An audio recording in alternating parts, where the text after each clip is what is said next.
Morning, brothers and sisters. There is a story towards the end of the book of Genesis, around 5 chapters before the last part, that almost sounds like a fairy tale, but of course not. The story is about Joseph. Right from the beginning, God had already shown him some signs that he would be great one day. Aside from this, his father considered him his favorite among all his children. For these reasons, his brothers became jealous and plotted to kill him. But because God was always upon him, he was saved from them. He was sold to a passing merchant who later sold him to an Egyptian master. In spite of all these trials, God was always upon him, and in a very mysterious way, he became the most trusted servant of King Pharaoh of Egypt. Joseph became the king's right-hand man, and by this authority, he was given the power to decide who could and who could not enter into the land of the kingdom of Egypt. While all these things were happening to Joseph in the foreign land, back in his home in Canaan, his father Jacob was dying in great pain from missing him in all these years. Unbeknownst to both father and son, God had already appointed a time for a great reunion in their lifetime. And this took place during the time of a great famine which struck the whole earth, except in the kingdom of Egypt, according to God's plan.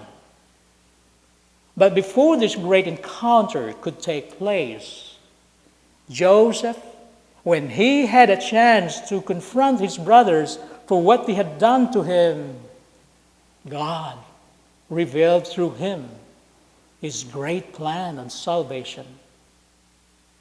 And so God spoke through the mouth of Joseph. And through the words of Joseph, God says, "I am your brother Joseph, whom you once sold into Egypt. But now do not be distressed or angry with yourselves, because you sold me here. For God sent me here before you to preserve life. And God sent me before you to preserve for you a remnant on earth, and to keep alive for you many survivors. So it was not really you, but God who had made me come here. And he has made me a father to Pharaoh, and Lord of all his household, and ruler of all the land of Egypt."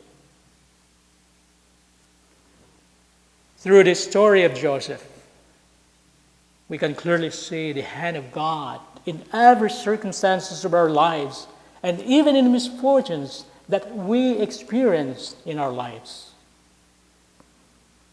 And even if man refuses to cooperate at some point, God has already made up his mind to protect and preserve his great plan of salvation. By reflecting on the character and personality of Joseph, we see the heart and mind of God interfacing with human emotions and sufferings. And in the course of this experience, by reflecting on the person of Joseph as a messenger of God's divine plan, we see an opportunity to relive the Ima's experience with our Lord Jesus Christ.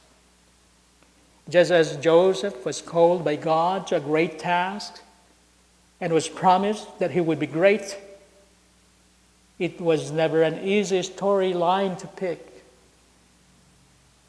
And so for us today, regardless of our condition in life, God will always present to us an opportunity to carry on where Joseph had left off by walking with our Lord Jesus Christ.